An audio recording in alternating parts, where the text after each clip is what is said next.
All right. So hey everybody. This is the third and final installment of our Seattle Angels series.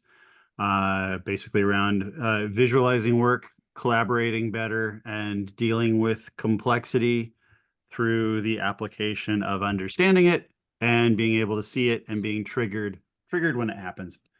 And this final one is called Rewards Require Response, and it doesn't seem there. That lined up better. Um, this is our chat today. Oops, I don't want that. I want that. That's better. Um,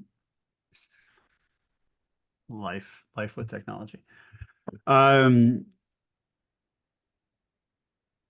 whenever I talk to people who do startups, they talk a lot about risk and rewards, and they talk a lot about pivoting, and they talk a lot about experimenting, and they talk a lot about things that books tell them to talk a lot about. And what they don't talk about is things like how do we know when to pivot? How do we know when to change? How, if we have a group of people working on stuff and we're spread all over the world, do we actually stay not just in contact with each other, but in contact with the way that the work is changing? And so change is a funny word. No one wants to do it. There are whole fields about change management. And after years and years and years of trying to help with change management, I've come to the conclusion that you don't want change management because you're not managing change. You're managing improvement, right? So any startup is about ultimately starting with a vague idea of what you need to do and then moving forward, going through really, really rapid iterations of improvement. And what tends to happen is you get a couple of people up front who know everything about what's going on. They start working, change starts happening, things go okay, you start to grow, and the more people that grow, the more people that show up don't have the history. They don't know how you've learned in the past. They're not entirely clear on the whole product, but they know what they've been hired to work on. And then the understanding starts to fragment, and then change becomes weird and stultified and actually starts to become hated. So we talk a good game about wanting to experiment and pivot, but what we find is that if you get into any startup and they've been working away at something for a couple of weeks and you say, I don't think this is working, maybe you should pivot, that they will show you the door. They will get really angry really fast because change is always an interruption, change is always annoying, and change isn't what you wanted. So in this little leading graphic here, usually I start to reveal these as we go along, but we're just doing the whole thing today. So this first line here is change hates you. It doesn't just show up and say, "Hey, I'm change. Maybe maybe you'd like to change." And you're like, "No, I only had like 50K. I just spent 40 of it, and if I change, I'm going to have to spend 30, which is 20 more than I have left. So no, I don't want to change." And change is like, "No, I didn't ask." You seem to think that this is an HOA for Tom and it's a democracy, but it isn't. I am dictatorial change, and if you don't change, I am going to to make you pay for it. And so what happens is the longer that the startup goes along, the less and less change is tolerated. The more and more the company becomes bought into a certain type of solution, and then as you bought into it, then the less you become a startup and the more you become a collection of people just trying to do a thing. Um, so um, change is a jerk. Change is an asshole. And what changes also is it's almost always a market need. Change doesn't have to happen because something doesn't have to happen. Change has to happen because something does have to happen. So the market needs this, the marketing needs this, regulators need this, funders need this, whatever the this is that is causing the change is a thing that we need to address. So we can address those things, and it's easy if it's navigable and we do it early. So in the early days of Agile, before Agile became its own monster chiller horror nightmare theater, in the early days of Agile, we said you want to change when the cost of change is low. But then Agile never gave anybody a single tool to do that with. And they seemed to believe that if you divided things up into 2-week chunks, that would make the cost of change low, but it actually had no impact on the cost of change at all. So change can be an asset. It pretends to be a liability because it makes you maybe makes you spend more money. But what actually happens is your understanding is changing, and that requires further investment of time, energy, money, whatever. So change becomes a liability when you ignore it, and it sits around and festers. So it needs information, and you need constant conversation. And the way we do that is we get people to make visual systems that show everything about what's going on. What is our plan? What are we doing right now? What work is currently in flight? What work is stuck? What problems are we solving? What experiments are in flight? Do those experiments have a shape? If we're actually doing an experiment, are we really measuring what we need to measure? Or are we measuring a bunch of KPIs that make us happy because we can measure those KPIs? So a lot of the KPIs that we measure, or a lot of the OKRs that we measure, or whatever we want to call them, a lot of those outcomes that we measure are, is the team happy, and is the team satisfied with the progress? And if the team doesn't actually know what the progress is, then that's meaningless, right? But what we try not to do is say, we're going to have 10% growth this quarter, and you're just focused on that number, because that number isn't actually an executable object, but other things are. So I'll talk a little bit more about that now. So this, and I'll quickly resize this puppy. No. Yes. These are our 7 elements of visual management. We showed them in some of the previous videos, but since y'all are new, we'll go for this. And what happens is, just to introduce me really quickly so you know who I am. If you've ever used Jira or Monday.com's Kanban utility, or any Kanban at all, that's me. So a guy named David Anderson and I basically came out with the idea of Kanban about, 20 years ago now. Tony Ann, who's not here with us today, she and I wrote the book Personal Kanban about 16 years ago. So Kanban, personal Kanban, lean coffee, all of those things are like my stuff, which seems kind of weird and egomaniacal to say, but it's only weird and egomaniacal because it actually worked, and no one's more surprised about that than I am.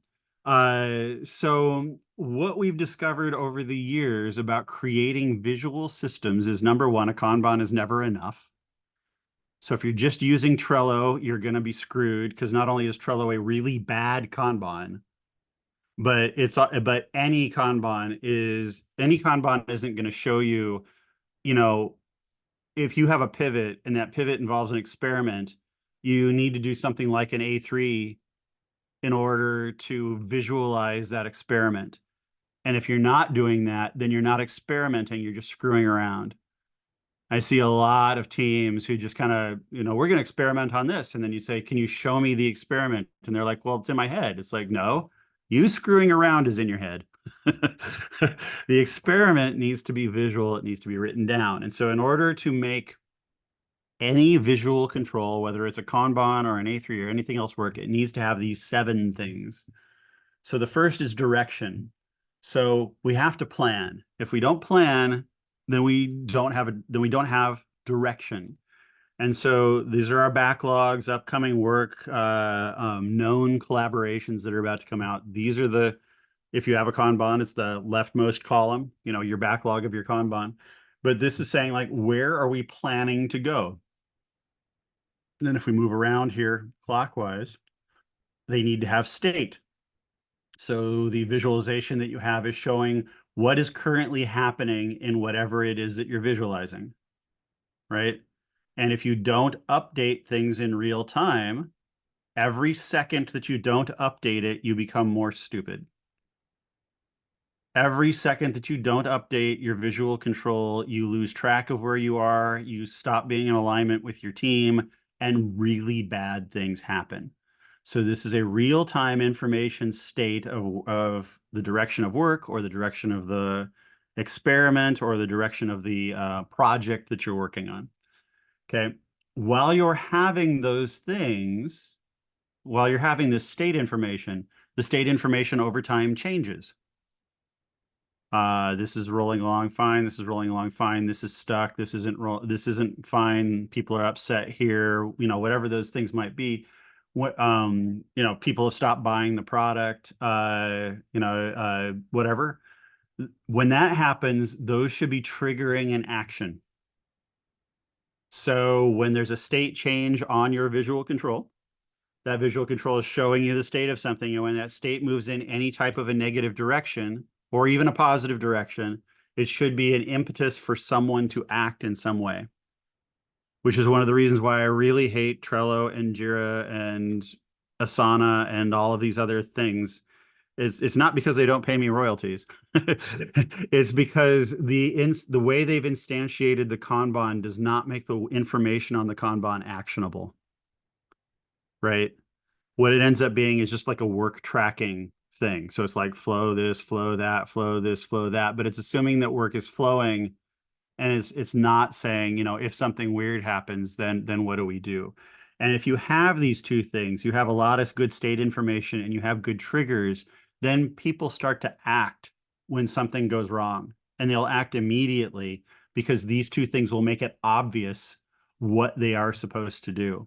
They know what the scope of the work looks like, and they know what needs to be done based on those triggers.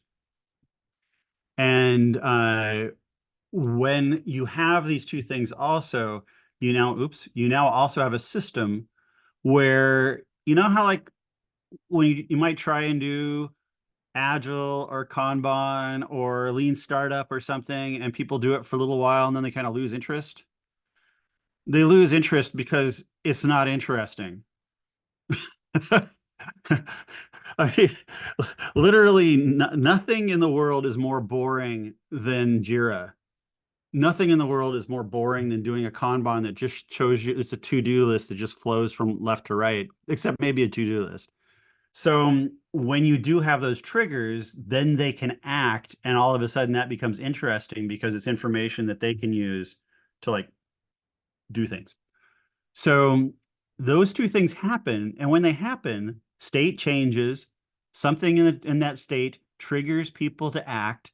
That act is always change. That act is always different from your plan. So now we're developing a narrative. I'll zoom in a little bit again. You're developing that narrative. So we had the plan, some stuff happened, we made some changes based on that stuff, and now we've made decisions, discoveries, we've steered the project in other directions, we've engaged in some comfortable change, and this now becomes the story of the project. And if we don't visualize that, then what happens is that story always becomes owned by somebody. A project manager, a product owner, a VP of something, a C something, a random person who might not even be part of the team that was hired to just come in and do the something, that those changes suddenly have happened. And now that knowledge is owned by one person or a group of people, and it's not flowing through the rest of the organization. So at the beginning of the startup, we had 5 or 6 people and everybody was talking to each other every minute of every day. This narrative was immediately communicated to everybody all the time. Dude, did you see that? Yeah, dude, I totally saw that. But now we have all sorts of people in the company and they are acting in all sorts of ways. And we no longer have the tech bros running the company. We have an actual company with humans in it of all sorts of different types and sizes. And everyone needs to understand that narrative 24/7. And if they lose track of it, then they don't know how to interpret the triggers in the future, right? So the state changed, trigger happened, people acted, everybody got to see the impacts of that action, and they understood how it flowed back into the plans and made this kind of an ongoing story of the evolution of whatever it was that we were building or doing. Which I think is pretty cool. I really think this is pretty cool. So now we get around to here, and if we're lean people, we've gone through plan and do, and now we're kind of getting into study and adjust. So PDSA, right? So we get out of narrative, and now we start to work in kind of like this blob down here. Identity. So who am I? Who are we? What's our mission and our vision? What are our zones of control and spheres of influence? And the reason is because as this narrative changes and more people come in, zones of control and spheres of influence are going to shrink. When you have 5 people in the company, everybody does everything. When you have 25 people in the company, everybody does something. And when you have 100 people in the company, everybody does next to nothing. Right? I only have an hour, so I'm just going to make the strongest statements I possibly can. uh, so um so as we're rolling through this, we want this information to constantly be informing this and to keep zones of control and spheres of influence as big as they possibly can be all the time by keeping everybody as informed as they possibly can be about all the stuff going on in the company. Now, they don't have to know every detail, and that seems onerous, but the reason it seems onerous is because in the past, this had to happen from status meetings or presentations or demos, which are time consuming and consumer content driven. So someone shows up and they said, hi, like right now, hi, I'm Jim Benson. I'm going to talk at you for a very long period of time, and you're going to soak up some of that stuff and some of it you're going to forget. That's okay when you're this. It's not okay when it's your startup. So we want these visual controls that we're building to constantly be reinforcing the widest zones of control and spheres of influence and give people better definition about who the company is and who they are and how they can help. So ultimately, business is about, we are in companies to work in the company of others, and business is a group of people who are getting together to try and do a thing. And that sounds obvious, but like the larger that any group gets or the more funded any group gets, the more quickly we forget that. All right.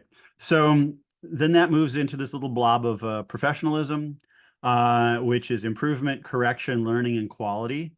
So professionals are human beings that work in groups and make the groups better every day they go to work. And they do that by understanding what's happening, what needs to be done, how things are changing, and how they can help.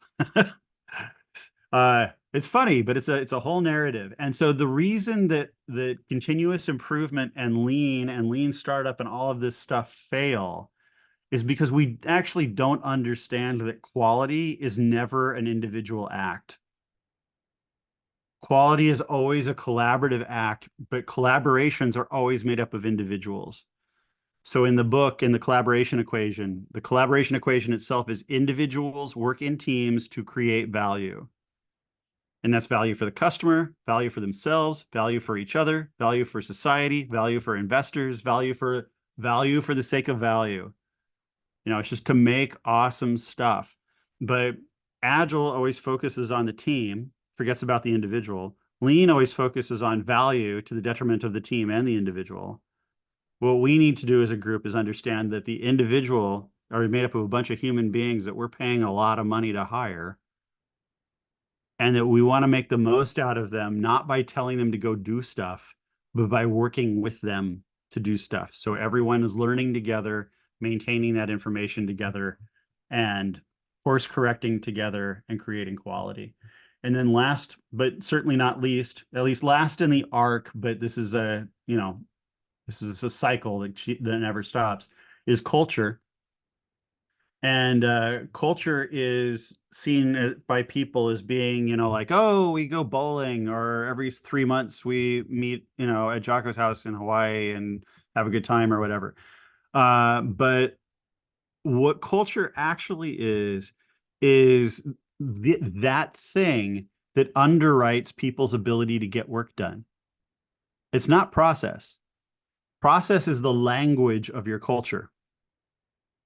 So if your culture is, we have a culture where we believe in working together, we want to make sure that we're not hanging anybody else out to dry, we want to make sure that we have a quality product, we want to make sure that we listen to customers, those things are instantiated through process.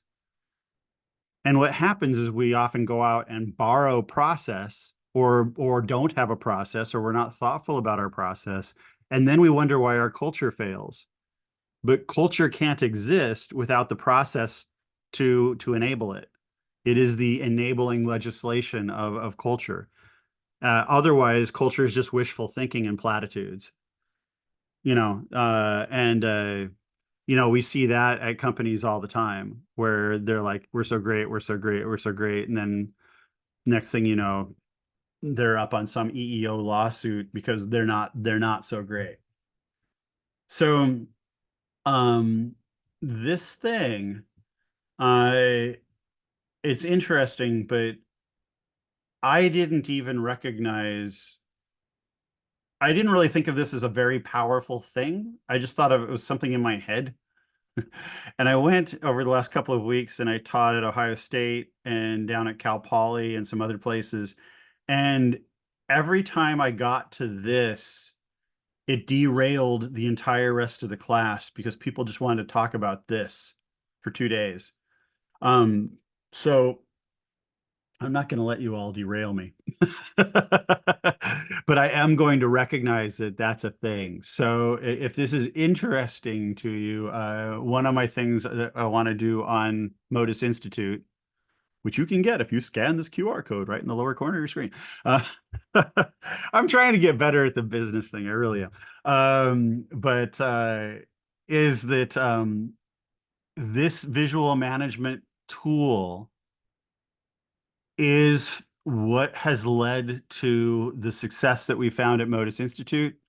And as you might be able to read in the book, if you pick up the book, the collaboration equation book, um, the case studies in that are from Turner Construction, and there's like a dozen very, very large billion-dollar projects that are case studies in the book. There is Spotify's in the book. Jim from Germany is in the book. I'm trying to remember what ones I didn't have to anonymize. But there's a lot of the UN Development Program is in there, and the reason that it's important is that when we do tech things, we tend to think of our businesses as tech businesses, and we miss the fact that we're selling usually things to people who have nothing to do with tech. And this is as silly as like when um uh there was a major bank that we were working with at one point, and Tony Ann said, "Are you a tech company?" And they said, "Absolutely not." And we're like, "How do people come to the when so people just come to the bank now?" I said, "Oh, no, they use their mobile app." You're a tech company. And we have to think of it the opposite way. If we think of ourselves as a tech company, we have to recognize that there's an ecosystem out there that we are interacting with, and that the conversations that we're having at any given point in time have narratives that extend beyond where we would ordinarily put them. So uh, those are the things that are in the book. So that's why the ideas in the book will translate directly, even if you don't think I'm not in construction. Uh, let's see. So is this the old one? Oh, that's the old one. Okay. So hold on a second. So I do want to show some things really quick. I think I'm just going to grab them off of here, off of the big pile of everything. So So all of these are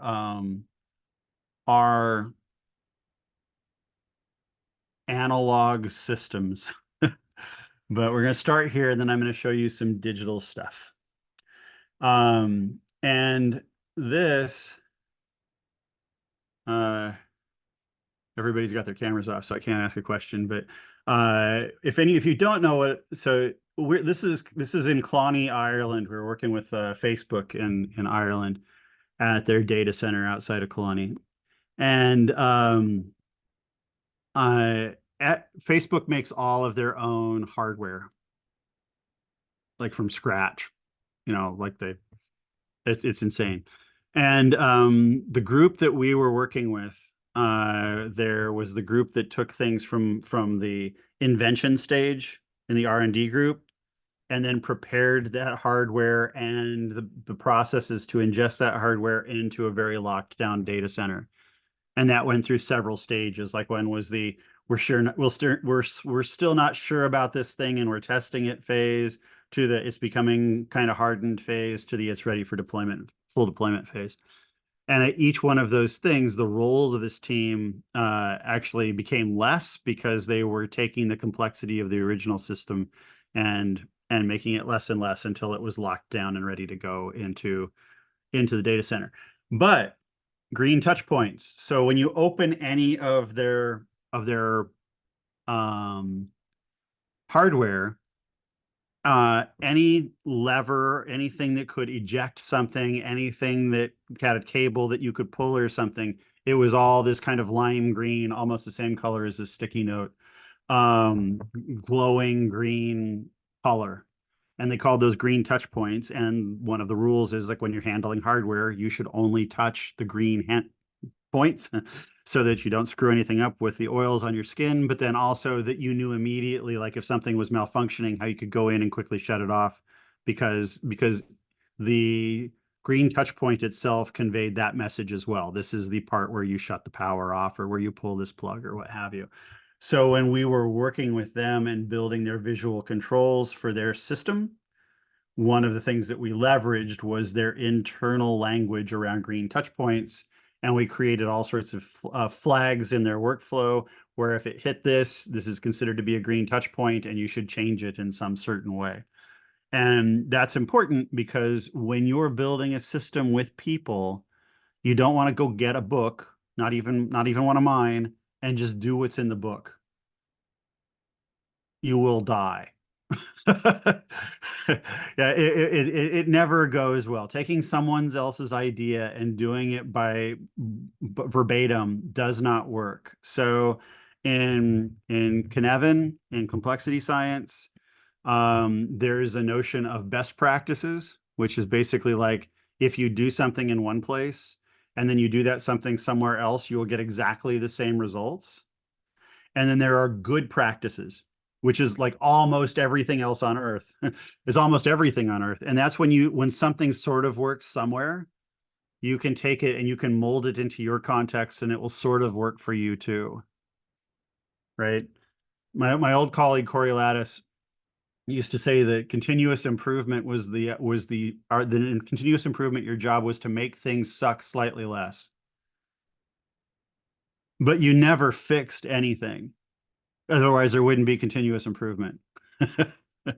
So our startup is never going to become the thing. I mean, it's never going to become the thing where it's like, oh, hey, I hit the on button and now the company's running and now I can completely ignore it because everything's fine. Unless you sell it to somebody, that works. That might always work. So green touch points. The other thing is that there is, oh, check this out. Hey, Jocko, look how young you are, man. Wow, I what's had going no on? idea. What's going on my LinkedIn? I Um, never saw that. You gotta send that to me. you're like 8 years old there. Um, uh, so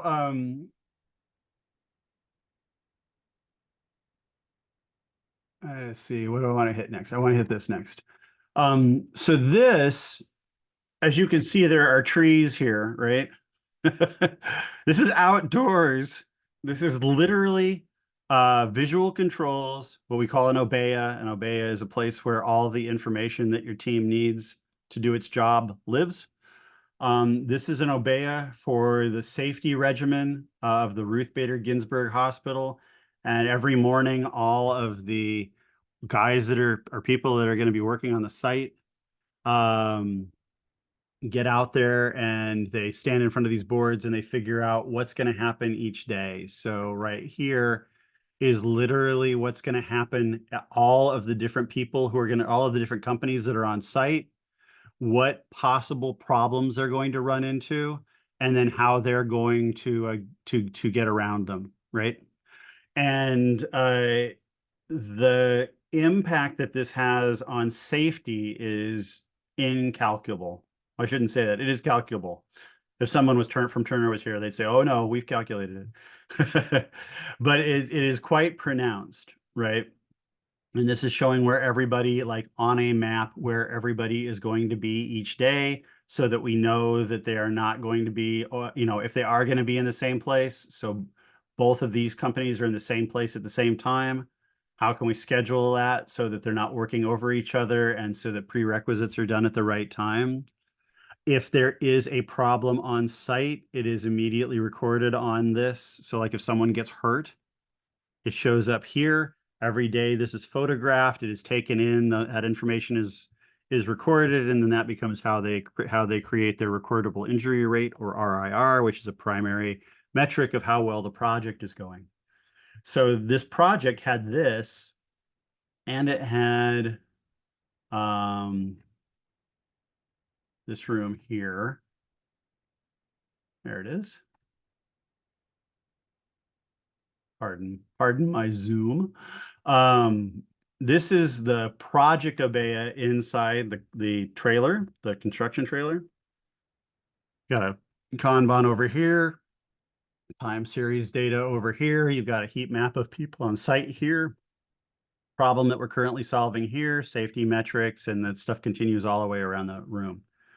What's cool about this is that the project had a rule that said we solve all projects the moment problems the moment we discover them, and we solve all problems together. So right now this group, and there's the just the Turner staff alone to build this hospital was 70 people, right? And then they had literally hundreds and hundreds of people who came in as other engineers or as contractors or what have you. Very large, very dynamic workforce working on a very complex project. So, it would be like if, you were building something and your database people and your API people and your UX people were from completely different companies that hated each other. That's construction. So what happened with this project that was different was that like she's the ornamental metals superintendent. He is the structural steel superintendent.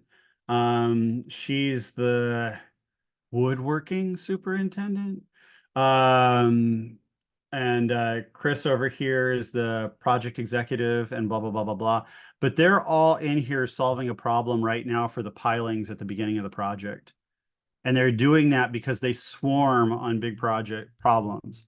And that's in a company that's 110 years old at that point, and literally thousands of people. So if they can do it, we can do it. So the really crazy thing about this was one of the first times that we'd done this to this extent. And the plumbers and the contractors and stuff that work on the project never came into the trailer historically, because it's kind of where the man lives, that's where the narcs are.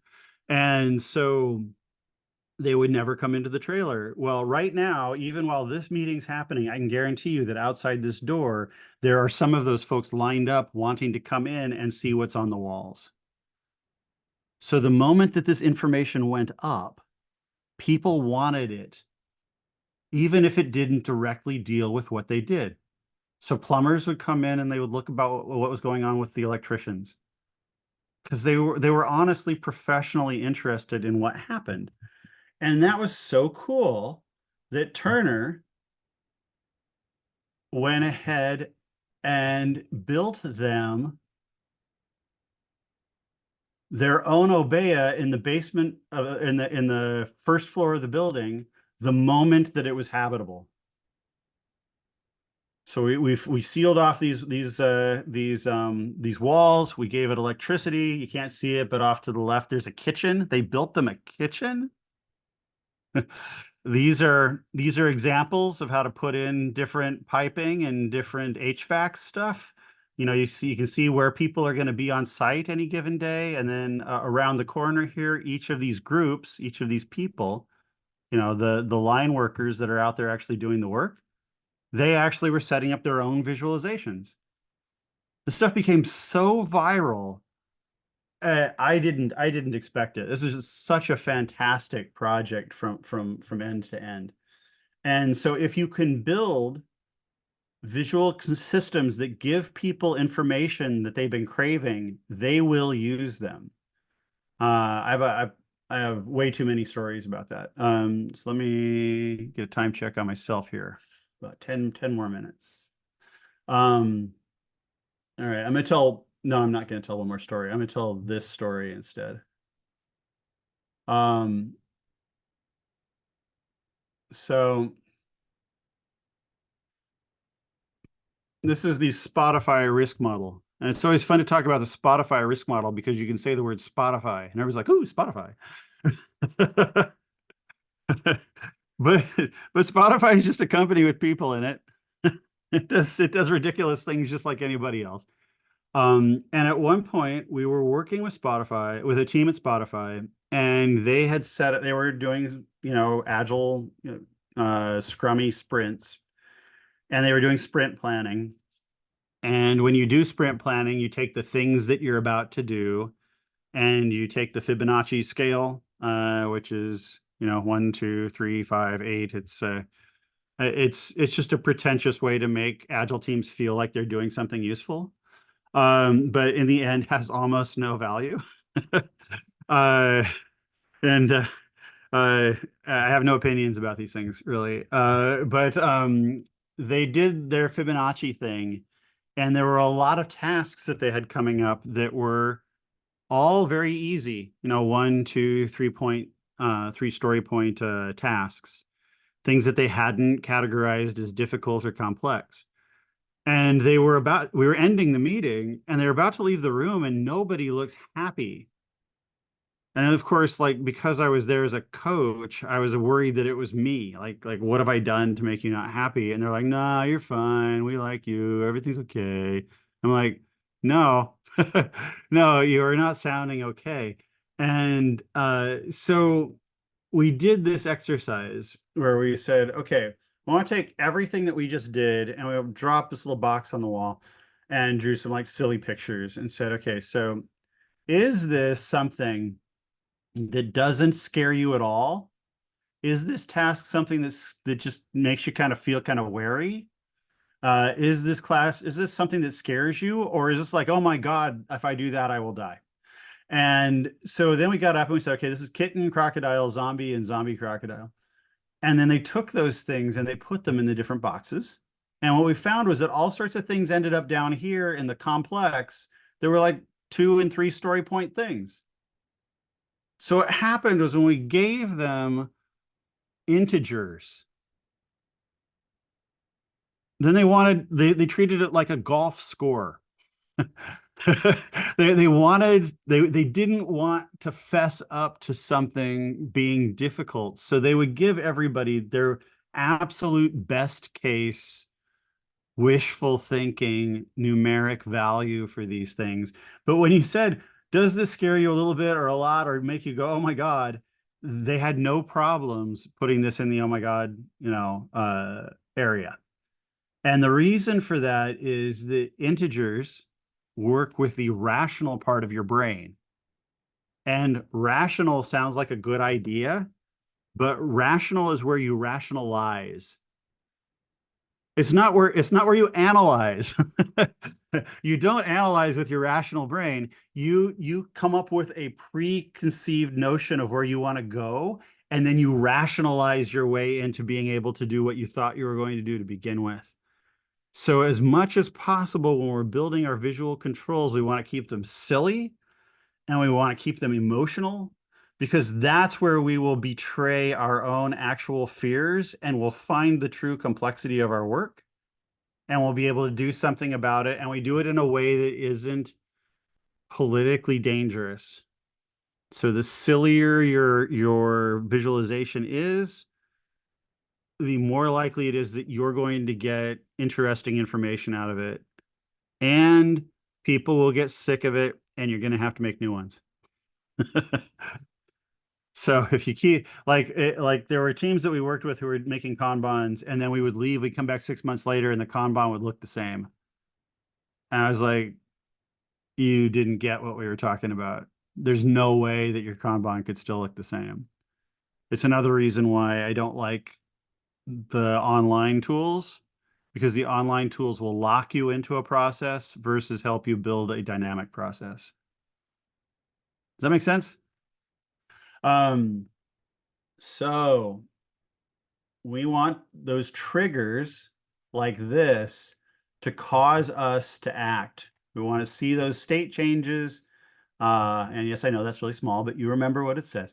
We want to see those state changes. We want to see that there's triggers for action, and we want to see that we've acted and remember that we've acted. So, such that when there is something to respond to, we can get the reward that that response is going to bring with it. I believe I just landed the plane. I'm pretty happy with that dismount overall. If possible, it'd be really nice if I could have just had some music keyed up here. And whoa, there's a lot of music going on here, and I didn't realize that that was live. It's a very long decay on that patch too. It was a little more ominous than I wanted it to be. So I'm going to show you a couple more things here just really quickly, because the toolkit that we have can obviously be post-it notes. Look at all of them, and things like that. But I'm going to go here to our faculty Obeya. This, go on over there. No stuttering. This is the current Obeya for Modus Institute, our online school. We have about 10 folks involved in this project at the moment, full-time, and a bunch of other ones part-time. And what we have here is we have a section that handles our daily operations. So if I zoom in on it, you'll see that we have like a weekly goal, that we have our Kanban where work is flowing across the Kanban. The different people's faces are on those things for what they're doing. And then over here, this is kind of like a backlog of projects. And so what happens is when our options start to run low, we'll reach over here and we will, grab these. So these are like very large tasks that can then be broken down when they're brought over to the board itself. But one of the things to keep clear for everybody is that as a group, we have our daily work that we're doing in various things. We're all teaching different classes and we're all dealing with people in different ways.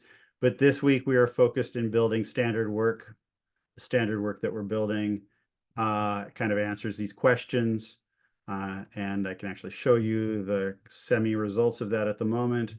Is that we built a generic larger value stream that had concept, infrastructure, marketing, course creation, logistics, execution, and end game. These are the value streams for that stuff. And then these orange stickies, much to my chagrin and probably much to John Seacrest's diabolical delight, this is all of the background work that we need to do in order to make those things successful.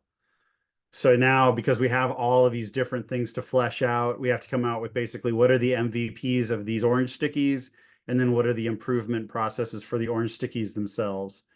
So we're not going to come out one day and say, this is our email strategy, or this is our advertising strategy, or this is our new course creation strategy, but what we can do is figure out what's the minimal viable product for just getting started, and then how do we layer things on top of that?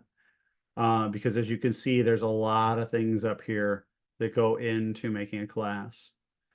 And it's very easy for startups, even though we're quite far into it, I would say that we're still startup-y. It's very easy for startups to over focus on something, and it's very easy for us to overlook something. So we're trying to make these things right size that work that we're doing. And I'm pretty proud of what we've done over the last couple. I mean, this thing here is literally 3 days worth of work for a couple of hours a day. It has been awesome. It has been absolutely awesome getting that set up internally. It is because we usually do this for other people, and then it's one of those things where it's like, you do all these things for other people, but you never do it for yourself. We're finally doing it for ourselves.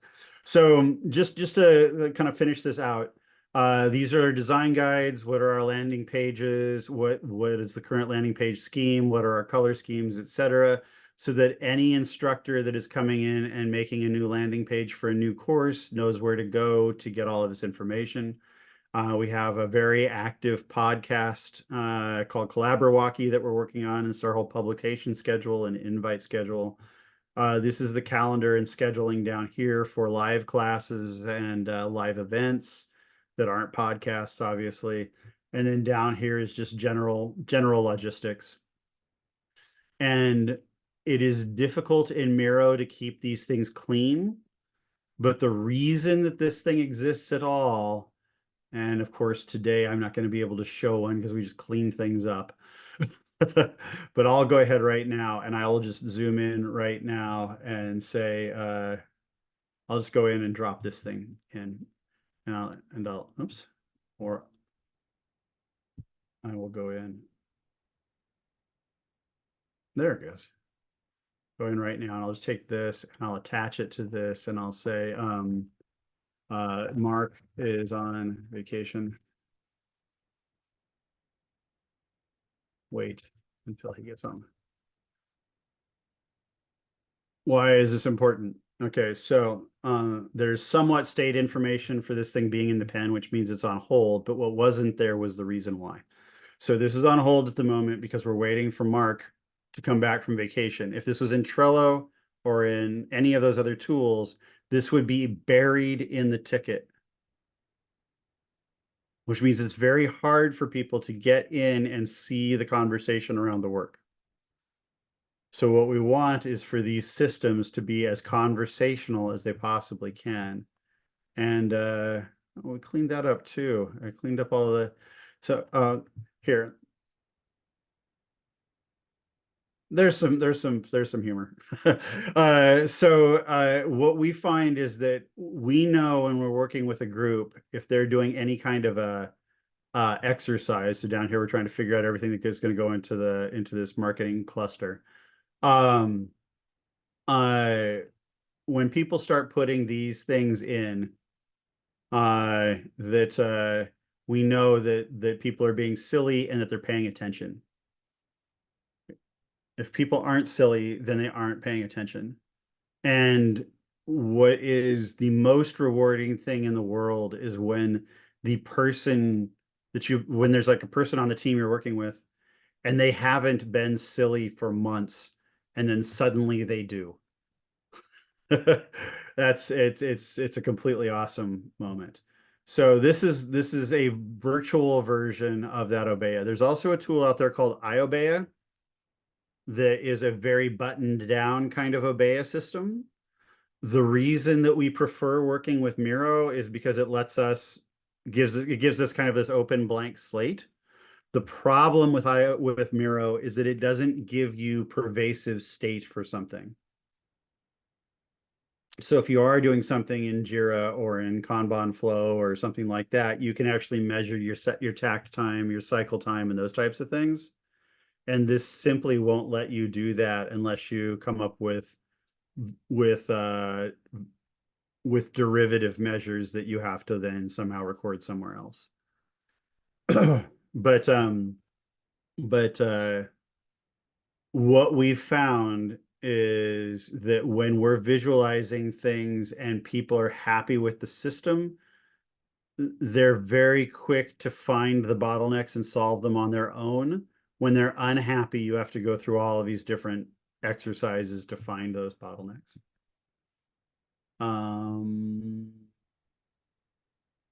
There we go. So that is it. I said there was a toolkit. I guess the rule kits are visual information pivots often. If you're not pivoting all the time and changing your visual controls, changing what you think you're going to do, then you're not actually using your visual controls. Everyone is responsible for these visualizations. And then the last one here is zero tolerance for suckage, which is when things are bad, do not let them continue to be bad. There is rapid diminishing returns on allowing something to remain and fester. And with that, I seem to have driven away almost everyone except for the people in Tallinn.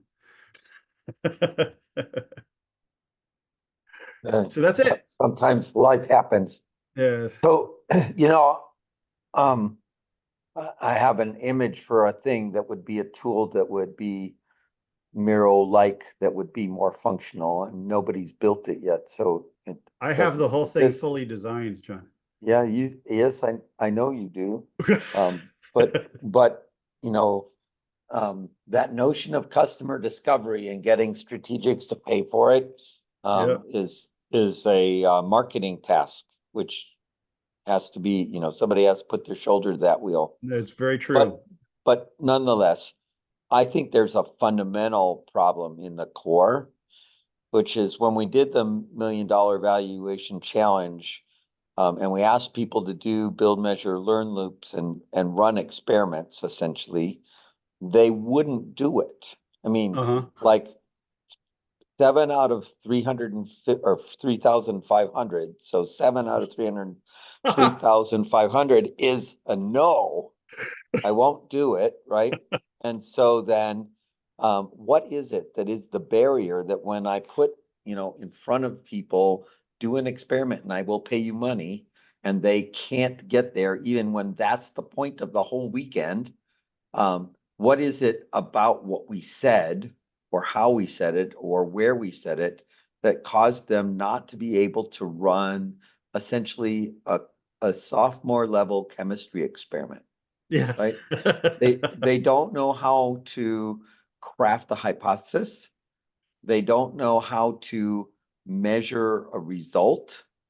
They do not know how to document their progress. Yep. And apparently they don't know how to listen. And this is me projecting because I don't know the answer to any of this.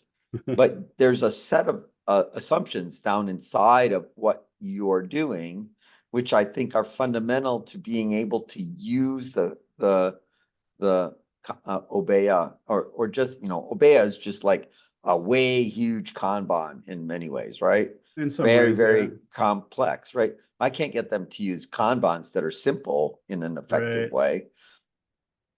And I think there's a thing at the center of that, it's the early adopter kind of person that can do it, but the normal person can't do basic stuff. And I wonder what you think about my ranting here. Well, so actually I'm gonna zoom back out on this.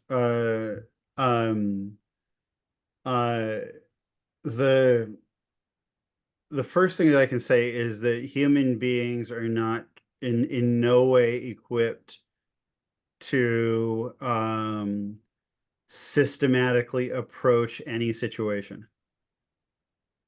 So if they are, then quite often they go in the other direction and they're so systematic that they can't communicate with anybody.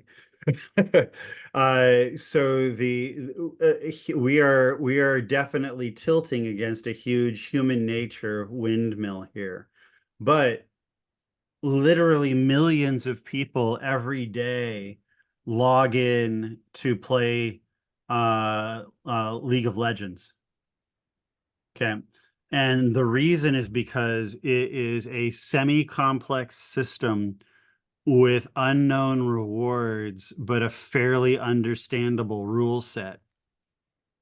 And so when we set up visual controls for something like Startup Weekend, we can't just ask them to like do a Kanban. We're going to have to set up a kind of a step-by-step system that says, here's how you document your initial hypothesis. Here's how you run through these loops. And as you run through these loops, your hypothesis is going to change as you learn things. So straight up, kind of A3 thinking sort of thing. And then we give them the visualizations on top of that to say, okay, here's how you could visualize an A3. Here's how you visualize your workflow. And we just figure out a way to simplify that. But the other thing is that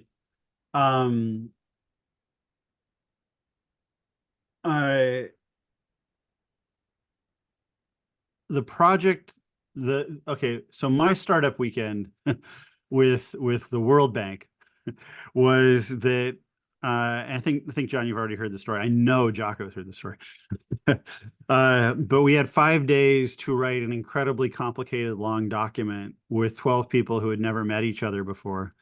So what we did, we did a bunch of things to them, but one of the things that we did was we made them pair on the sections, and then we interrupted them every 20 minutes and said, 1 to 10, how far are you on your outline? And 1 to 10, how far are you on your actual document?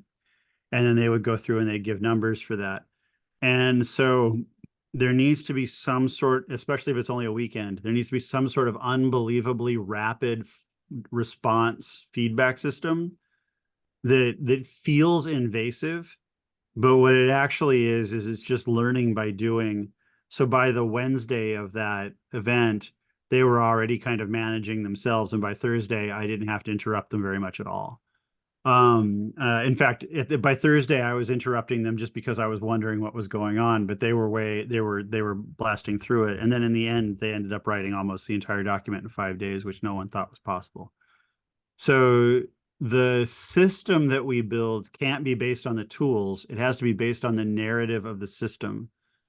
So League of Legends is you run through this maze with your magic users and orcs and whatnot, and you beat the crap out of other ones so that you run over and get the flag and then you run back again. And or like Fallout 4 is an incredibly large list of narratives, but you always know what's going on. And so that's kind of the thing that I want to bring to business and to the people at Startup Weekend, is to say, if you want clarity over the work and you want a system that is manageable, you're going to have to have your heads up display. You're going to have your gamification. So this is kind of gamifying work. So if you and I did like one of these Startup Weekend things together as an experiment, the one thing that I would want to do is figure out, how do we gamify the weekend itself? Are there interstitial points where we can show up and give an award for something? Like, hey, you actually used your Kanban. Hey, you didn't die of dehydration, whatever those things might be. Every 90 minutes, Every 90. Okay. And then what happens every 90 minutes? I do a stand up for every team. They have to get up, move their big muscles, stand up, and the team leaders report on, what did they do? What will they do? Where are they stuck?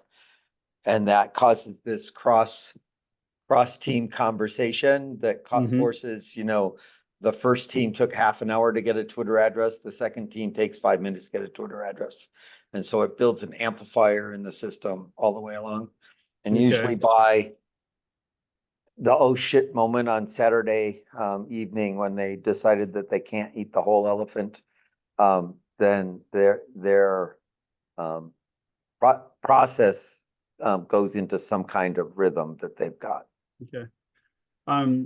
So, and then again, the Kanban might not be the right visualization, but is there a way?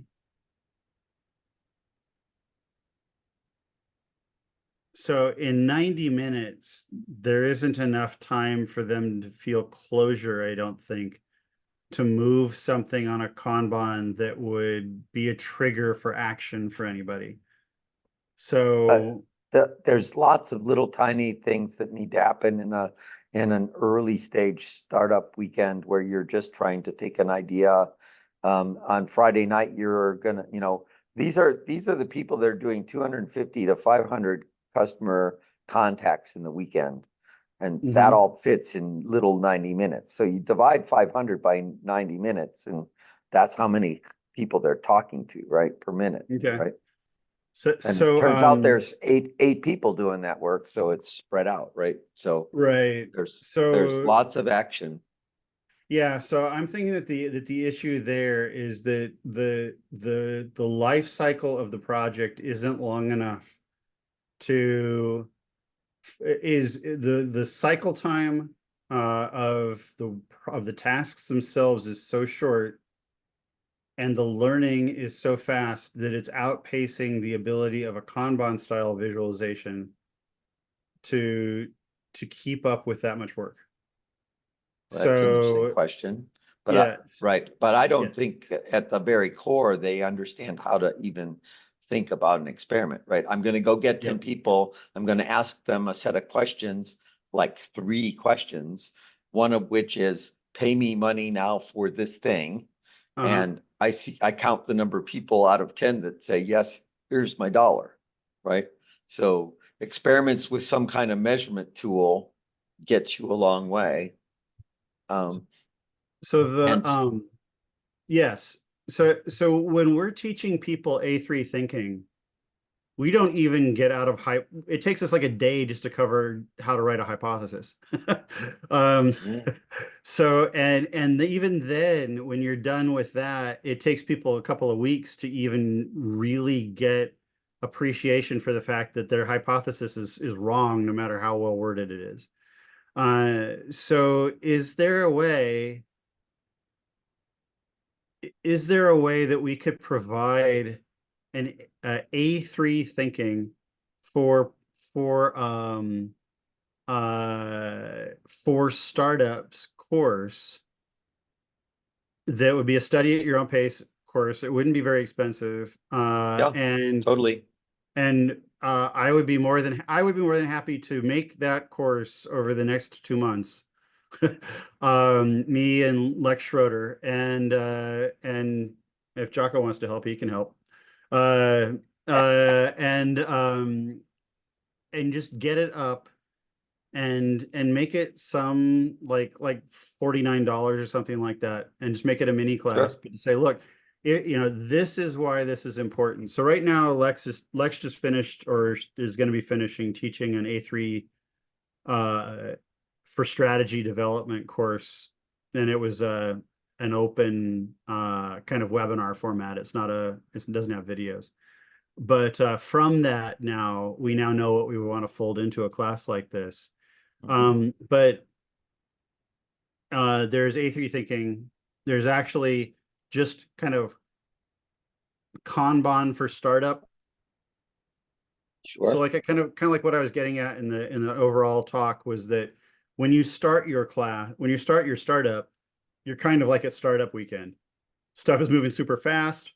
Your visualizations are going to be few. Your your clarity, because there isn't a lot to keep track of, is going to be fairly high. And then as you move forward, things are going to become more complex. Mhm. And so like we could even just get that initial launch phase part of it. Yeah. Mhm. Yeah. So, How, so just getting people to express what the goal is in language that isn't abstract and fuzzy, yeah. seems to be a difficult thing. I just saw a thing on social media about making sales propositions. That's just the language of the narrative of a test or of a probe, right? So I say um, the first 3 steps of a sales funnel are content, the way that we go through our process of experimentation, of customer development, customer discovery is we want customer problem fit. Customer Yep. problem fit is we have to validate that they're a customer, and then we need to validate that they share the same problem, right? Yep. And if we can get that, so how do I know that somebody's a customer? How do I know Jocko's a customer? I know that he's a customer when he pays me. Yeah. That's the only way I really know. And everything else is projection and hope and all of the other things we're good at startups, right? So I need to make here's an offer where you pay me a thing, $1, $10, $49 for a course, which then gets you to be the person that's leaning in, which is now the person that I should interview for the next step, right? And so that validation of customerhood is a probe that answers the question of the test, right? Are Yeah. you a person that has this problem, right? So I do a workshop on the existing alternatives for the problem of how people solve it. And then the people that pay to come to the second one are the ones that are different than the cheerleaders in the first one. Mm-hmm. Yep. So the and what Jocko just dropped in there about you want to invalidate your hypothesis. Um, the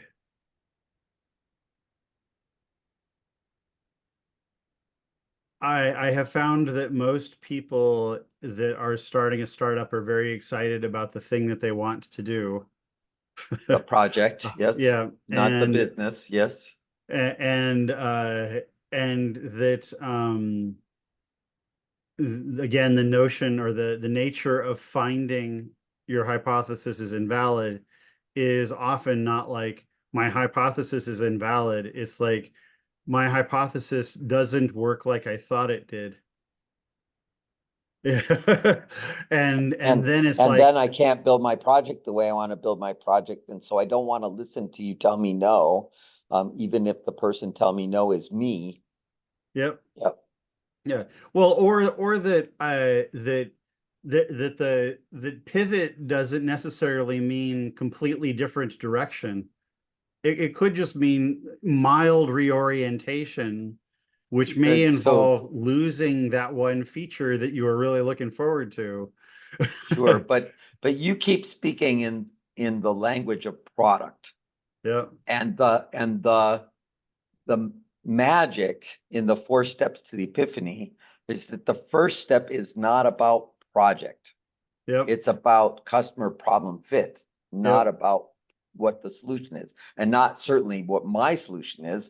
It's an excavation of what do people currently do and why do they not like it?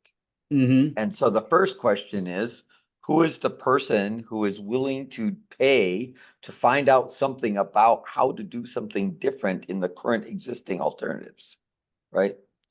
Because if they're happy with the current existing alternative, then they won't come to the show, Yep. right? And so that's the group that then we can find the leading edge of the people that need something different. So how do you do what you just said without referencing project or product? Because project is just the 20% of what I do after I know who I'm trying to solve the problem for. Right. So once you have a clear problem statement, it's a lot easier to develop a Yeah, clear but it's response to that problem statement. sure, but it's not just the problem statement. It's confirmation from the um, customers who paid me, who validated that they've got a big enough problem that they'll move, that they're unhappy in specific ways, right? It's the feeling about the problem. Mm-hmm. Yeah. And so um it's interesting. So there's the group of people that come to your first seminar. Then there's the group of people who pay to come to the second seminar. And so Yeah, I what we've stair done, step it in 3 steps, right?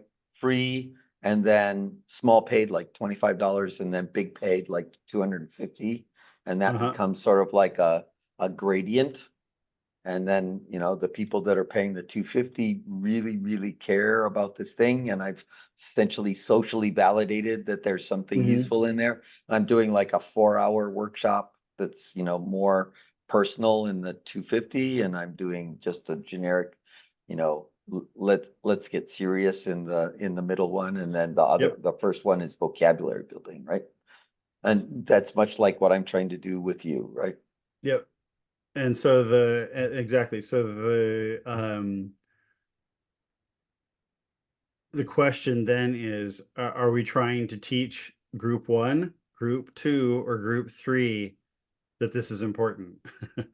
And so if we're trying to teach group one, we just get them into a room and we say, hey, it's important to have good product market Vocabulary, fit, right? and that you should probably talk to your customers. And then a bunch of them will be like, I can't deal with that, dude, and then they will leave.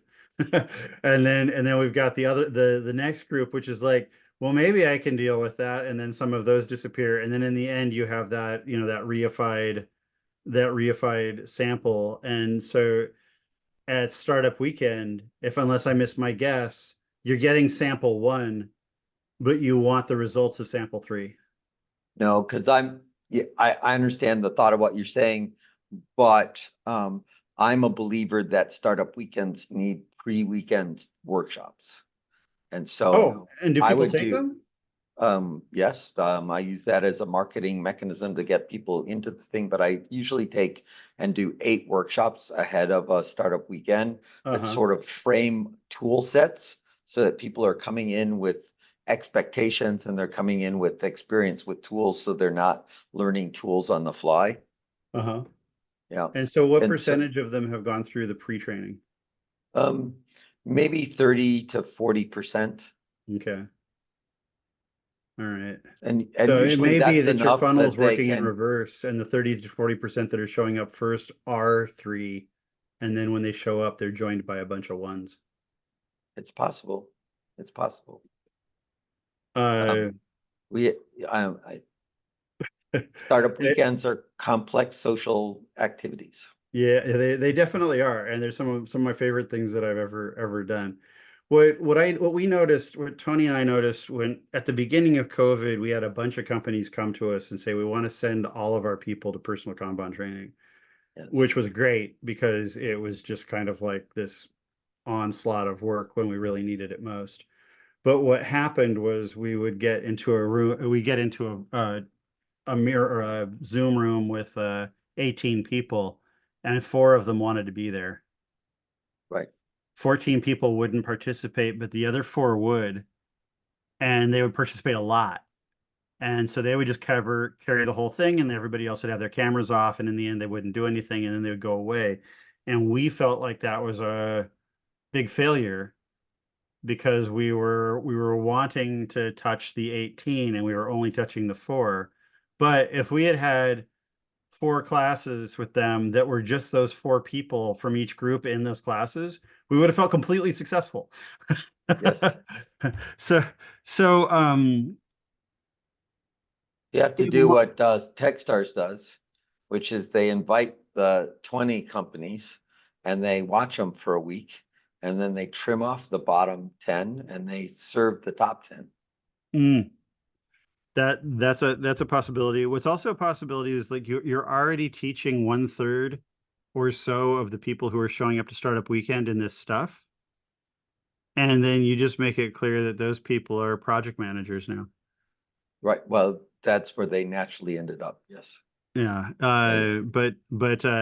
And teams tend to break up into 2 groups, the product group and the marketing group.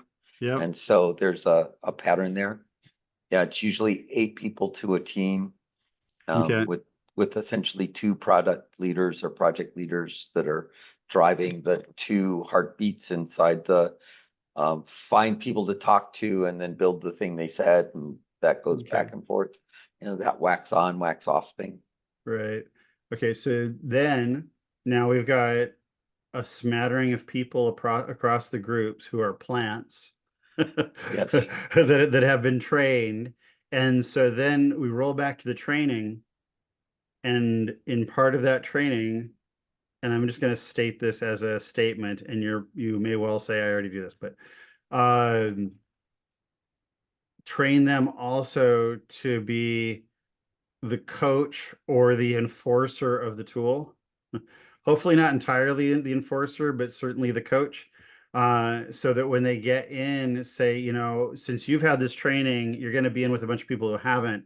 It's your responsibility to make sure that these things are actually used because there is a direct correlation between using these tools and understanding what you're doing and being able to have a successful outcome. Yeah, well, I don't do that, and I have organically watched some teams succeed over it, and I've watched other teams not say it, right, and just Mhm. wallow, right? So wallowing is a thing. We definitely have that, right? But when we can get people in frame, we can get 30 to 40% of the teams to revenue in the weekend. Revenue in the sense of monetizing their experiments Uh-huh. and using that as an effort. When we go to Fredericksburg, Virginia, that Fredericksburg gets to 30 to 40%. When we go to Blacksburg, Virginia, we get zero, absolutely zero, 3 times in a row, absolutely 0%, because we can never Wow. get them into frame. What's in Blacksburg, Virginia? The I have not. engineering school, VTI is in. Gotcha. And so everybody there's an engineer. The only thing that's important is writing the code. Talking to customers is an afterthought, and can't get them out of the building, can't get them to go anywhere, can't actually get them to come to the pre-event workshops either. Wow. Yeah, so the framing matters. Yeah. So I would love to do the workshop with you. I would love to stair step that workshop, right? So that we do the free one and then the paid one and then your bigger offering on that topic that you can take care of, and just run that experiment. But I would like to include it with the context or the framing that you are going to build things to monetize your content strategy, right? So that you're running that set of experiments around monetizing your content strategy, not building the building or not building the piece of software. Okay. Are we doing that? Okay, that's nice. I like that. Are we doing this live like this or live like in person? I would prefer if it was live like this so that we can Okay. record it in an effective way. Okay. And also so that we can recruit the people from a wide geography. However, Okay. I'm happy to do both. Okay. All right, that totally works. Portland is full of people that do this kind of thing. Seattle less so, but we can try and motivate them. Okay. Well, the nice thing about Zoom is that it reaches Portland. It does, and apparently it reaches Talon and too. Estonia. So Yeah. Well, John, we may want to speak real briefly after this or something. There's a huge startup community in Hawaii. It's state funded to a Yes. certain degree. So we may want to talk about that I'm happy to offline. work with Hawaii. Yeah, whenever you like. I watched the Blue Venture Group, Blue whatever. There's an There's accelerator there startups or that something. Yeah. sends me emails regularly. I'm glad to do it. Let me send you my email address so that you can find me again. Then we can get Jim out here too. I've been trying Yeah. to get Jim out here for a year. Yeah, we should do that. well, and it's weird because this is literally the longest time I have not been in Hawaii since I met my wife. Wow.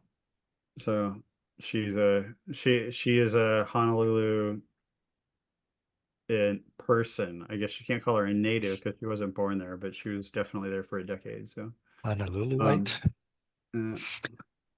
All right. Cool. Well, let me take and thank you for doing this and turn off the recording here somewhere. And I will post this onto the YouTube channel tonight.